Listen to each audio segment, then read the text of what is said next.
오늘 우리에게 주시는 하나님의 말씀은 시편 31편 14절에서 24절까지의 말씀입니다. 시편 31편 14절에서 24절까지의 말씀 함께 읽고 오늘 우리에게 주시는 하나님의 은혜를 함께 나누도록 하겠습니다.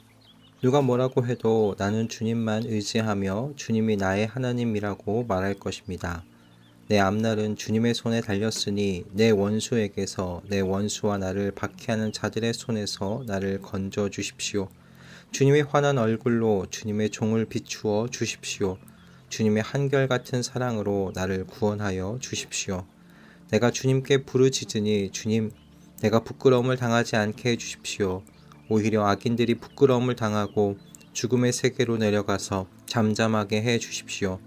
오만한 자세로 경멸하는 태도로 의로운 사람을 거슬러서 함부로 말하는 거짓말쟁이들의 입을 막아 주십시오.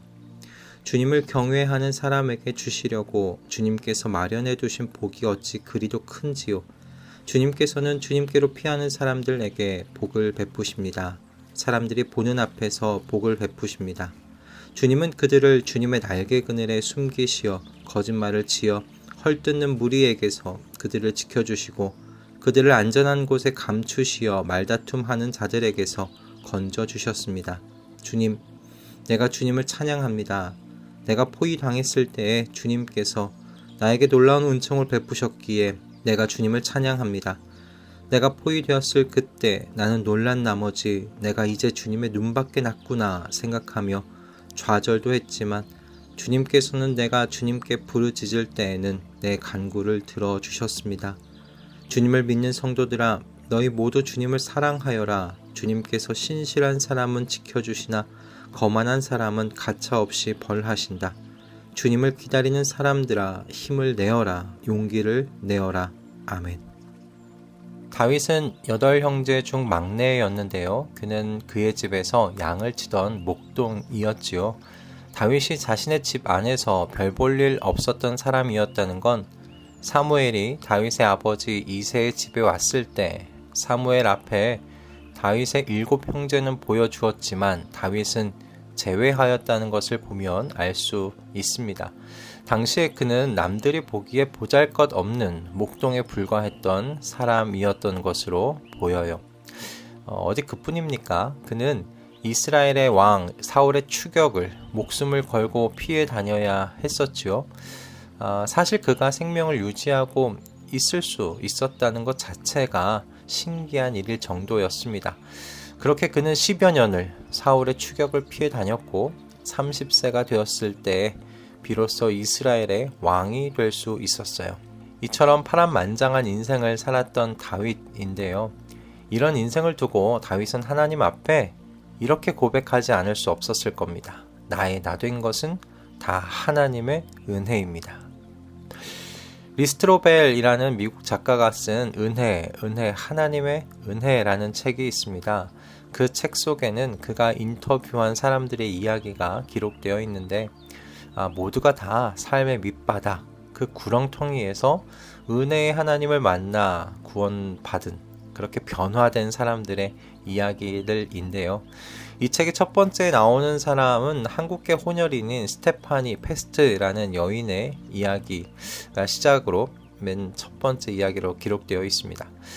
그녀는 6.25에 참여했던 미군의 아이였는데 4살의 어린 나이에 어머니에게서 버려지게 되었다고 해요. 4살의 어린 여자아이가 그 전후 한국에서 살아남는다는 것 자체가 얼마나 고달프고 고된 일이었겠습니까? 게다가 혼혈이었기 때문에 몇 배는 더 힘든 삶을 살아야 했다고 이야기하더라고요.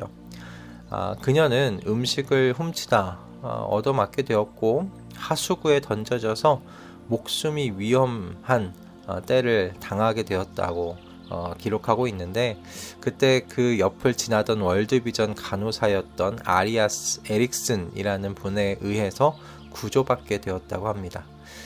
그러나 당시 한국 전쟁 이후잖아요. 얼마나 많은 아이들이 도처에서 버려졌겠습니까? 9살 밖에 되지 않았던 스테파니가요. 나이가 많은 축에 속했다고 해요. 그래서 그 9살 되던 스테파니는 지기저기를 빨면서 아이들을 돌보았다고 합니다.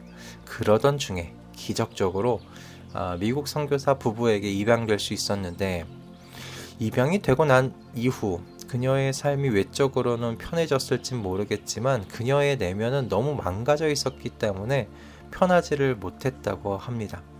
그녀는 선교사 부부의 집에 자신이 자녀로 들어간 것이 아니라 식모로 들어갔다고 생각했다고 합니다. 늘 언제나 그래서 나에게 무슨 일을 시킬까? 내가 뭔가 잘못을 저지르면 쫓아내지는 않을까? 그래서 시키는 일을 정말 잘 해내야지 라는 그 늘 불안한 마음을 안고 살았다고 합니다. 그런 그녀가 예수님을 만난 건 17살 생일을 앞둔 때였어요. 그녀는 예수님께서 자신의 모든 수치와 두려움과 분노 그리고 외로움을 알고 계신다는 것을 깨달았다고 합니다. 그리고 강간당하고 학대당함으로 마음속에 지독한 분노가 있고 용서할 수 없는 마음을 가진 그녀를 예수님께서 있는 그대로 사랑하신다는 것을 바로 17 생일을 맞이하기 전에 알게 되었다. 하나님께서 그렇게 나를 알게 해주셨다 고백해요. 그래서 그녀가 이야기하는 고백은 이겁니다. 그녀의 말인데요. 솔직히 고백하건대 제 삶에 없었더라면 더 좋았을 뻔한 사건은 하나도 없습니다. 왜냐고요? 제 삶의 모든 일이 저를 예수님께 인도했기 때문입니다. 저는 이 고백이 스테파니 페스트만의 고백이라고 생각하지 않습니다. 아브라함을 시작으로 지금에 이르기까지 모든 성도의 하나님 앞에서의 고백이라고 저는 생각해요. 지금 내가 있는 곳에서 뒤를 돌아보면 나를 품에 안으시고 지나오신 하나님의 은혜의 발자국을 볼 수 있기 때문입니다. 그리고요, 여러분, 그 은혜의 발자국이 과거로부터 현재까지도 계속 이어지고 있다는 것이 우리 성도의 고백이지 않습니까? 다윗도 바로 이 사실을 오늘 시편에서 이와 같이 고백하고 있습니다. 16절의 말씀인데요. 주님의 환한 얼굴로 주님의 종을 비추어 주십시오. 주님의 한결같은 사랑으로 나를 구원하여 주십시오. 다윗이 고백하고 있는 하나님의 은혜는요, 과거의 은혜로 끝난 은혜가 아니었습니다. 그는 한결같이 현재에도 이어지고 있는 하나님의 은혜에 기대어서 그러므로 현재의 나를 구원하여 달라고 지금 기도하고 있는 중이에요. 다윗의 고백과 같이 하나님은요, 과거의 하나님이 아니십니다. 그 하나님은 오늘 현재 우리와 함께 사시는, 우리와 함께 동행하시는 하나님이신 줄로 믿습니다. 하나님께서 저와 여러분을 예수 그리스도를 통해 거룩하게 하셔서 성전이 되게 하신 것은 그와 같이 함께 사시기 위함이 아닙니까? 오늘의 하나님이 되시기 위함이 아닙니까? 한결같은 사랑으로 돌보시기 위함이라는 여러분 이 사실을 잊지 않음으로써 성도는 힘겨운 오늘을 살아갈 용기를 가질 수 있는 줄로 믿습니다. 아멘. 여러분, 그런데요, 이 19절에 다윗의 기도를 보면 또 이 하나님의 은혜가요, 과거와 현재로만도 끝나지 않아요. 19절의 말씀입니다. 주님을 경외하는 사람에게 주시려고 주님께서 마련해 두신 복이 어찌 그리도 큰지요. 주님께서는 주님께로 피하는 사람들에게 복을 베푸십니다. 사람들이 보는 앞에서 복을 베푸십니다. 아멘. 하나님께서 주시는 은혜의 복에 대해서 다윗은 하나님께서 주님을 경외하는 사람들에게 하나님께서 준비해 두신 은혜의 복이 너무 크다고 말하고 있어요. 즉, 다윗은 이처럼 주님을 경외하는 하나님의 성도에게 신실하게 은혜를 베푸시는 하나님으로 인해 자신의 미래에도 주실 그 주님의 은혜를 기대하고 있는 거예요. 여러분, 오늘 이 아침 이와 같이 신실하신 하나님을 굳게 믿음으로 붙잡게 해달라고 기도하며 시작하는 아침이 되게 하십시다. 신실하신 하나님을 여러분 믿는다는 건요, 성도가 과거와 현재와 미래에 하나님의 은총, 은혜에 붙들려 사는 존재가 되었다는 것을 여러분 믿는다는 사실을 포함하는 겁니다. 우리는 과거에도 하나님의 은혜로 살았고요. 현재도 하나님의 은혜로 살고 있으며 또한 미래에도 하나님의 풍성하신 그 준비해 두신 은혜로 살게 될 줄로 믿습니다. 네, 여러분 우리 모두는요.